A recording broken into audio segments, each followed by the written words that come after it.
The Ring by Cassie Carnage.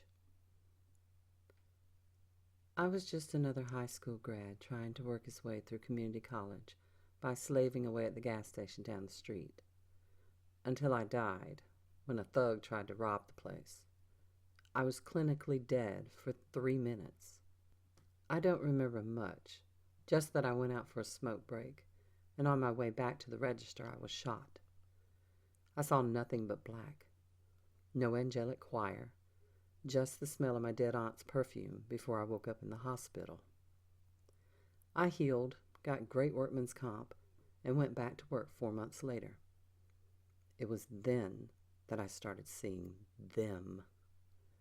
The first time was when I went to take out the garbage at work. A wino lay slumped against the dumpster. It was the same one that froze to death there last winter. I took time off after I ran into the manager's office screaming. A week later, I saw my neighbor's dead cat walking along the fence. Then I got arrested for disorderly conduct. The judge's wife was pissed, and there was no way she was going to leave me alone until I told him she knew he was having an affair while she rotted away in the hospital. Of course, I could have waited until he was done with his sessions that day, but she just wouldn't shut up. That got me a week in the psychiatric hospital and months of counseling. Apparently, the medical profession doesn't approve of talking to the dead. Go figure. After that, I moved to a small town to restart my life. I got a job at the convenience store down the street from my apartment. My roommate Steve had this girl that he was totally in love with. I always imagined he and Jamie would move someplace nice and have 3.5 kids and a dog. At least they would have, if he hadn't died. That day, I walked home from work and stomped up the stairs to my apartment. As usual, steam billowed from under the bathroom door. When I flopped down on the couch and waited for Steve to finish, I spotted a gold ring box on the kitchen table. In the pretense of getting a Coke from the fridge, I picked it up and popped open the lid to see a huge diamond engagement ring. I whistled and closed the box. Steve popped out of the bathroom, emphatically rubbing his hair with a towel. I motioned to the ring box with my Coke. He smiled. "So, is it big enough?" "You could get a bigger one." "You think?" "No, not really." He chuckled and ducked back into the steam. 10 minutes later, he was immaculately groomed and ready to go. He put on the tie Jamie bought him last Christmas as a joke. He loved it. I mean, I'd never wear it, but that was because fish ties gave me the willies. I have no idea why. They just do. I wished him luck as he ran off to secure his future wife. I fell asleep to reruns on TV. When the phone rang, it startled me and I fell off the couch. Grumbling, I crawled to the side table and picked up the cordless. "Hey, it's Jamie." Her voice shook. Alarmed, I sat up. "Is something wrong?" Stupid. Of course something is wrong. "I thought you'd like to know." She was crying. "Know what? Where are you?" "At St. John's. Listen, Steve got in an accident. He's dead," a voice whispered in my head. "He went to get something and didn't come back. I got worried, so I came to check on him. And on my way over..." She started wailing before ending the sentence. "Oh, Christ!" In my mind's eye, I saw it happen. She turned the corner on the way up to our place and sees his Camaro wrapped around a tree. The drunk driver who cut him off lay dead on the road, several feet away. The driver's truck flipped over onto its side. Cop cars blocked the road. Their flashing blue and red lights reflected on his car's windows. Steve's head went through the windshield. Broken glass splintered, cut his face open. Blood ran down his face, down the shattered glass, and pooled up by the windshield wiper base.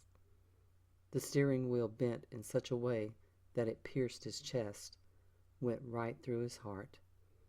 He died on impact. I sped over to the hospital, ran into the ER entrance, where Jamie sat in a crumpled fancy red dress in the waiting room. I won't lie to you, we both cried. When I returned home, I saw the engagement ring on the table and stared at it. She didn't know, and I didn't have the heart to tell her that he died on his way to pick it up so he could propose. The first day she came over, I hid it in the freezer.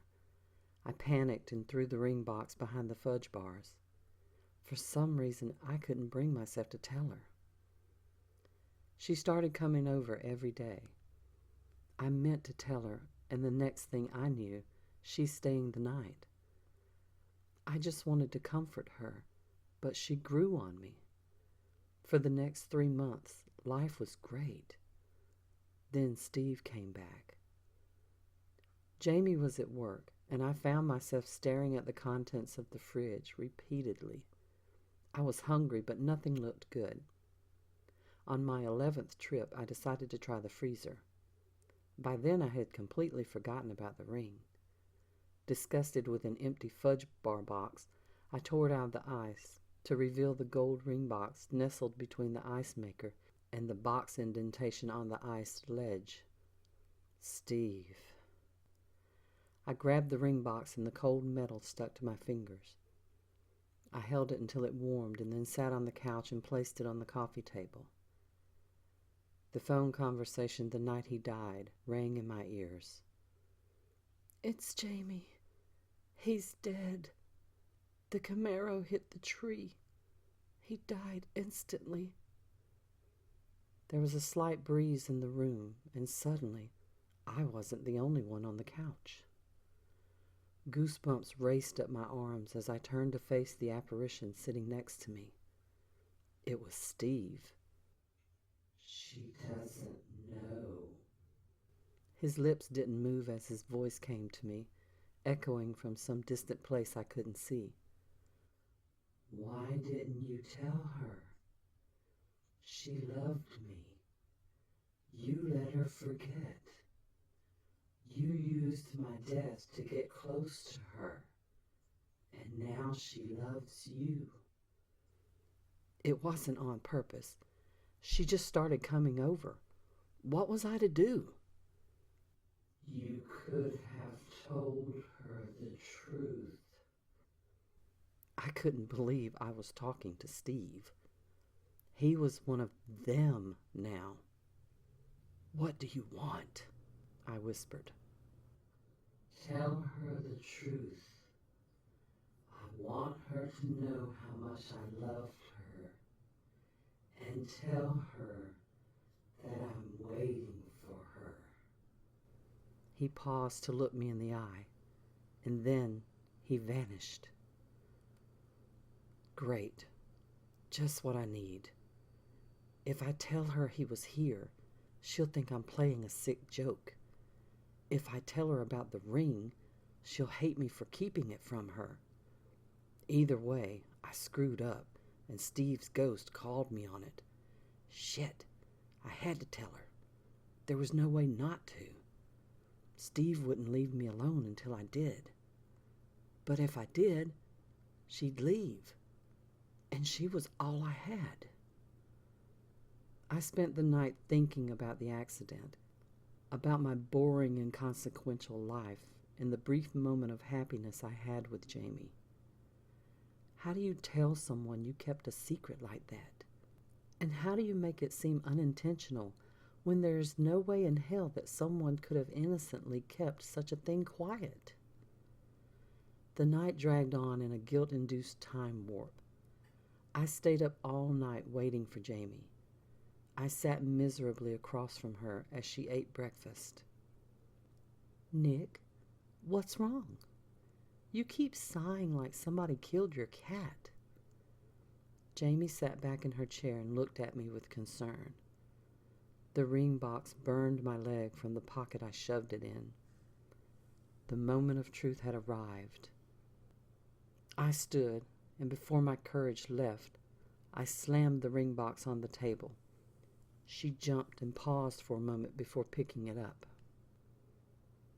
He was coming back because he forgot this. Jamie opened the box with shaky hands. What? Steve was going to propose to you that night. He forgot the ring. That's why he left. There, I finally told her the truth and awaited my judgment. Tears slid down her face. Why didn't you tell me? I just couldn't bear to tell you. I know I should have and was waiting for the right time, but things started going so good, and I've never had a girl like you. Jamie just sat and stared at me. I stood there and watched her slowly work it out in her head. Eons later, she stood and placed the ring box in my hands. Thank you. For what? For waiting until I was ready. What? I asked, startled. No way. She isn't mad? You gave me the strength to be happy again, she said and smiled sadly. I'll never forget him, but I love you now, and I think he would have wanted it that way. I hope you're right, I said, and she kissed me. I know. I can't believe it either. I consider myself one lucky bastard. Now all I have to do is find a way to tell her that he's waiting for her to die.